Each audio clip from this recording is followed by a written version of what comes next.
사이먼 잘라이 박사님께서 유럽의 액화수소 기술 현황, 그중에 안전 관련 연구 현황에 대해서 발표해 주시도록 하겠습니다. 사이먼 잘라이 박사님을 큰 박수로 맞아주시기 바랍니다. So, hello everybody.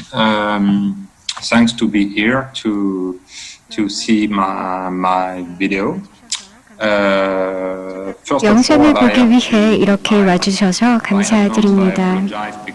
잠시 양해 말씀 먼저 드립니다. 사실 이렇게 영상으로 발표하는 게 익숙치 않기 때문인데요. 그래서 바라건대 무탈하게 진행되기를 바라는 바입니다. 네, 제 이름은 사이먼 잘라입니다. 저는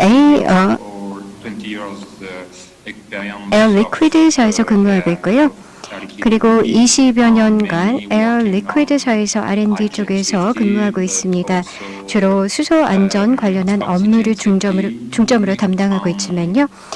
산소 안전 그리고 또 이산화탄소 포집 활용 및 저장 관련 등의 업무도 담당하고 있습니다.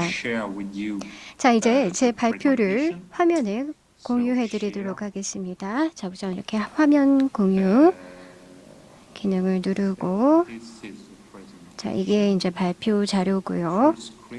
자, 이제 화면 확대할게요. 네, 됐습니다. 네, 제가 오늘 발표 드릴 내용은요. 잠시만요. 이게 멈췄네요. 네, 바로 액체 수소 안전 이슈와 지식 격차에 관해서이고요. 최근 저희 회사에서 R&D와 그리고 또 액화수소 안전에 관한 활동을 요약해서 말씀드리겠습니다. 자, 우선 왜 액화수소일까요? 사실 아직 다소 새로운 연료이고요. 또 액체 수소를 개발하는 이 주요 이유는 이게 고밀도이고요. 그리고 또 고밀도이기 때문에 수소를 압축시키죠. 이를 통해서 결국 로지스틱, 즉 운송, 이송을 개선을 하고 또 모든 충전소에서 높은 스루풋을 보일 수 있습니다. 보시다시피 이 에너지 수송용 트럭에는 약 4톤의 수소가 있다라고 하면, 그런데 만일 복합 재료로 만든 실린더 튜브 트럭이라면 약 1톤 미만의 수소가 들어가고요. 그리고 또 기체 수소의 경우라면 현재 업계에서 전형적으로 보통 사용되고 있는 트레일러에 담기게 될 경우 500kg 미만이 들어갑니다. 그래서 이는 그 따라서 이송 또는 운송 물류 최적화 효과가 상당하죠. 바로 액화 수소를 사용할 경우에요. 물론 기체 수소를 생산할 때, 즉 귀화해서 기체 수소가 발생할 때 이 기체 수소는 차량, 버스 등을 충전할 수 있습니다. 따라서 액체 수소의 경우 차량용 충전소가 차지하는 이 풋프린트가 낮은 것이 큰 장점이라고 볼 수 있겠죠. 또 다른 장점은 바로 시너지 효과를 다른 곳에 적용해서 나타낼 수 있다는 겁니다. 예컨대 비행기, 트럭, 열차, 심지어 선박 등과 이렇게 적용해서 시너지 효과를 낼 수 있다는 겁니다. 저희는 액화 수소를 주로 취급하고 다루고 있는데요. 자, 현재 액화 수소 플랜트가 전 세계에 있긴 하지만 그 수는 제한적입니다. 이 미국 지도를 보시면 액화 수소 생산은 약 300톤 per day 그 미만이기 때문에 매우 제한적이죠. 따라서 여기에는 새로운 신규 액화 수소 플랜트 설치 프로젝트가 2011년에 있었고요. 현재 에어 리퀴드사인 에어가스 그리고 하이드로젠 유나이트사에서 각각 10톤 퍼데이급씩 설치되어서 총 2곳이 존재하고 있고요. 유럽 같은 경우에는 매우 제한적인데 하나는 이제 프랑스, 하나는 린데에서 운영하는 것입니다. 잉골슈타트에서요. 그리고 또 하나는 루나에서 하나 더 있고요. 또 에어 프로덕트에서 하나를 네덜란드에서 운영을 하고 있죠. 따라서 이는 유럽 시장에서 시장 규모가 매우 작다라는 것을 방증하고 있습니다. 이제 액화 수소 플란트 수가 가속화 증가되고 있는데요. 왜냐하면 에어리퀴드사가 발표한 것과 같이 대형급 액화 수소 플란트를 미국 네바다주에 30 TPD급이 설치되었고요. 에어 프로덕트의 경우 액화 수소 플란트 2개를 미국에 설치했다고 발표했고 또 프락사에서도 미국의 한 곳, 린데 같은 경우 또 다른 루나에서 독일 한 곳에 추가했고요. 이럴 때 시장의 확대가 점점 가속화되고 있습니다. 가스 회사 입장으로서는 수송 분야에 적용할 중요한 시장이 있다는 것이죠. 저희 에어 리퀴드사가 안전성이라는 주제하에 하는 활동들을 말씀드리자면요. 저희 R&D 조직에는 세이프티 랩이라는 조직을 구성해서 운영하고 있는데요. 이 세이프티 랩은 안전 전문가 패널로 구성되어 있습니다. 또 에어 리퀴드사의 활동들의 결과로 발생할 수 있는 모든 리스크를 다루게 되는데요. 가령 수소, 기체 수소, 액체 수소, 산소, 연소성, 혼합물, 독성 물질이라든지 보다 큰 화합물인 일산화탄소, 일산화질소 등 독성을 평가합니다. 저희는 여러 응용을 하고 있고요. 또 실험 테스트 시설을 운영하고 있고 또는 다른 이 실험 테스트 시설, 특히 다른 파트너사의 실험 테스트 시설을 사용할 수도 있습니다. 이미 저희는 새로운 툴과 그리고 또 새로운 방법을 개발해서 리스크 평가를 진행하고자 하는데 ADA라는 에어 리퀴드사의 Dispersion Exposure Assessment Engineering 툴 소프트웨어를 개발을 해서요. 가능한 사고나 시나리오의 결과를 평가하는 데 사용하고 있습니다. 또한 CFD 역량을 가지고 있고요. 내부 적용을 위한 것이고요. 또 새로운 규정과 표준을 수소에 적용하기 위해서 개발했고요.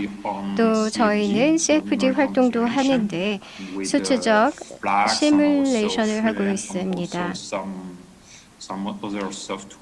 학계에서 또 개발한 소프트웨어도 있고요. 그리고 또 저희 기술과 오퍼레이션 동료들을 지원하는 대대적인 업무를 하고 있는데 오퍼레이션 지원이라고 부르죠.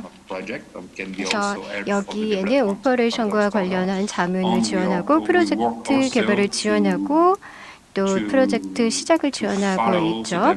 그리고 또 개발을 팔로우업하고 또 에어 리퀴드사가 소유하는 모든 자산의 오퍼레이션을 팔로우업하고 있습니다.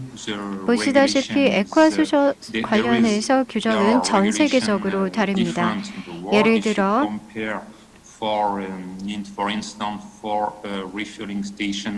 액화 수소 충전소를 비교해 보면 하루에 1TPD급을 딜리버리 한다면 액체 수소 2톤이 저장이 되고요.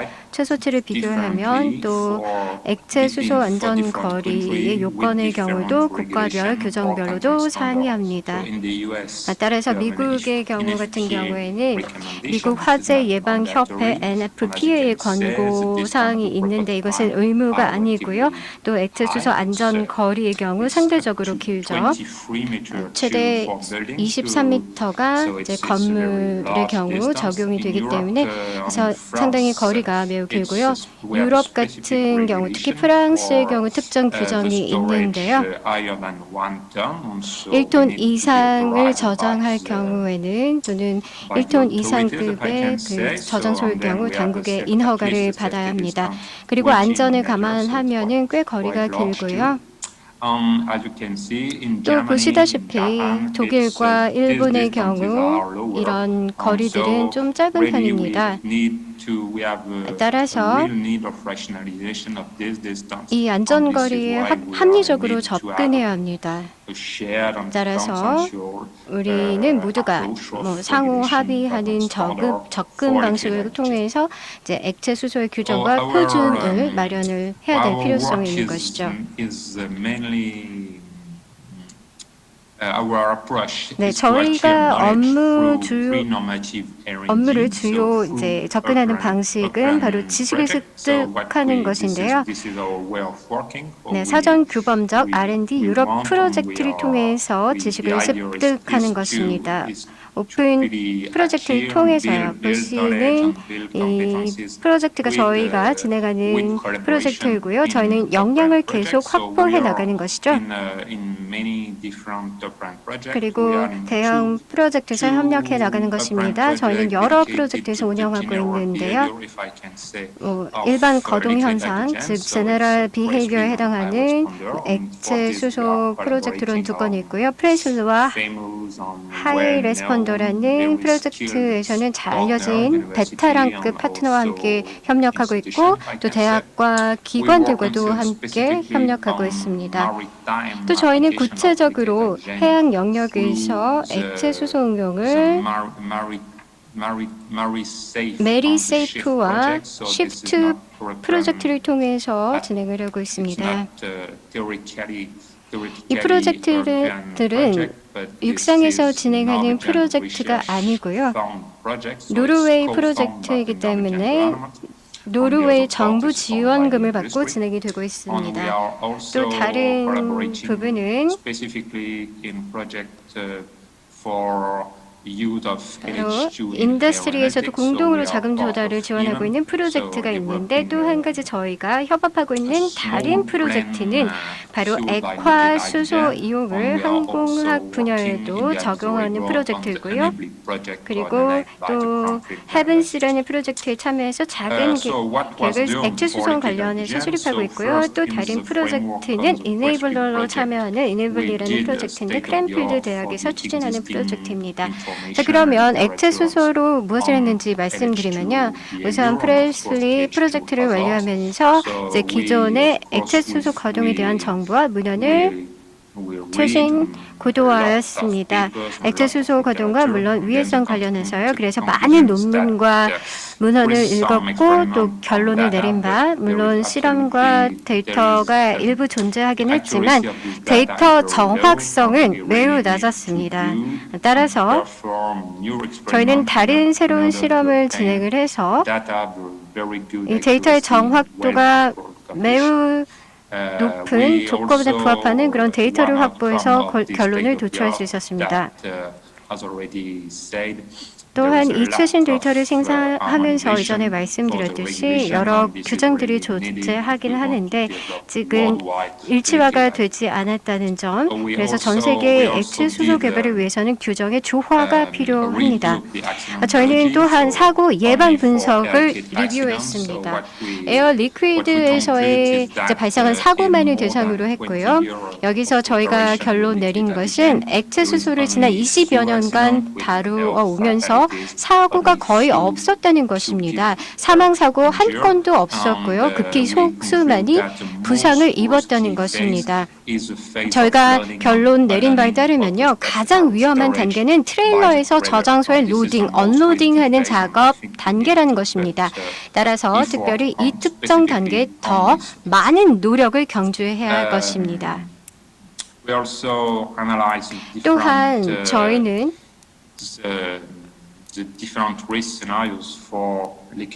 액체 수소와 그리고 기체 수소 충전 시 발생할 수 있는 주요 리스크 시나리오를 분석했고요. 또 저희는 소위 PIRT라는 현상 확인 그리고 또 등급표라는 걸 진행을 했는데 이건 기본적으로 많은 설문조사를 실시했던 것이죠. 그래서 전문가들을 지원하기 위한 것이었는데요.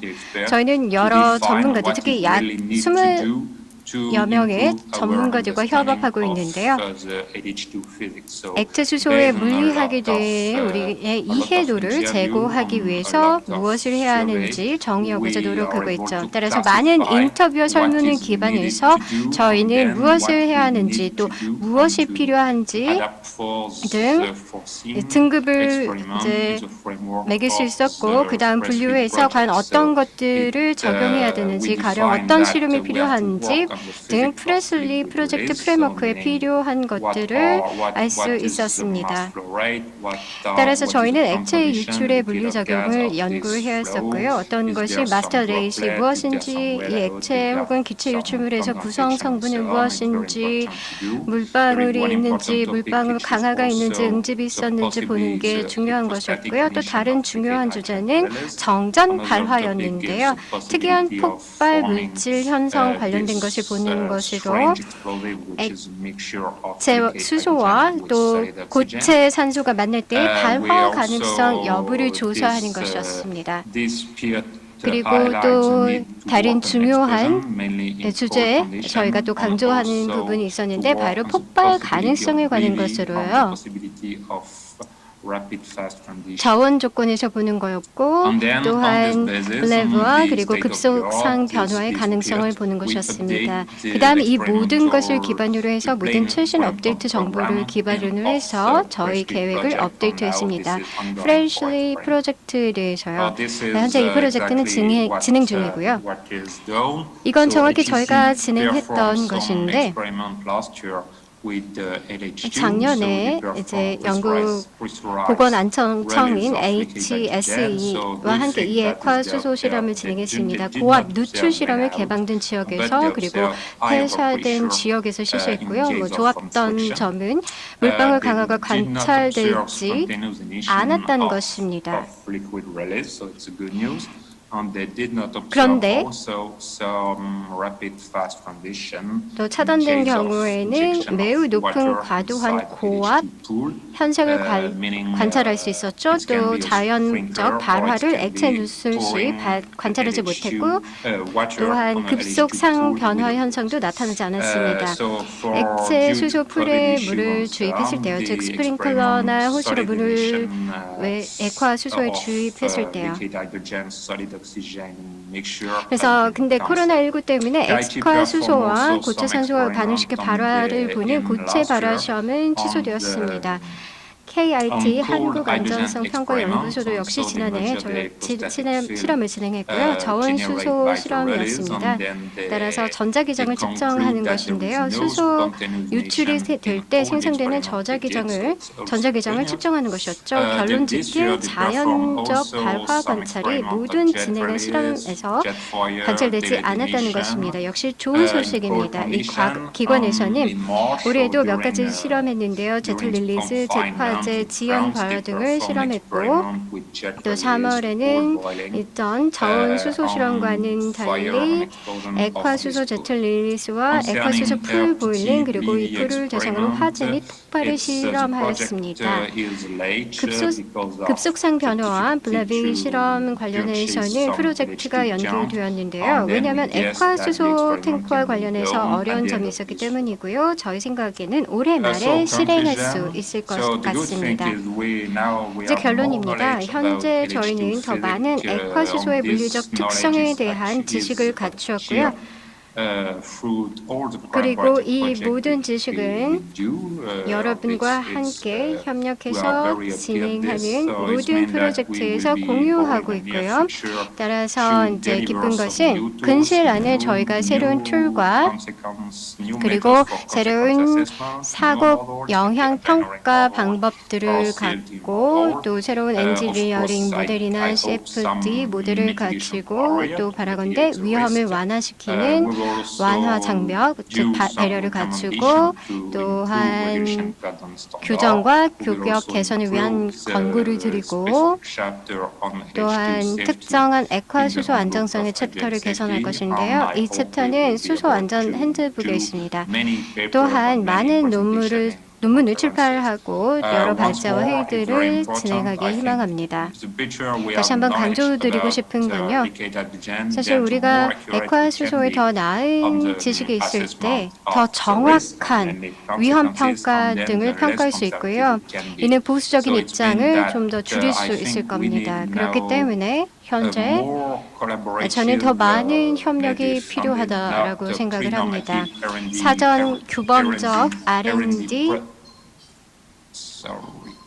죄송합니다.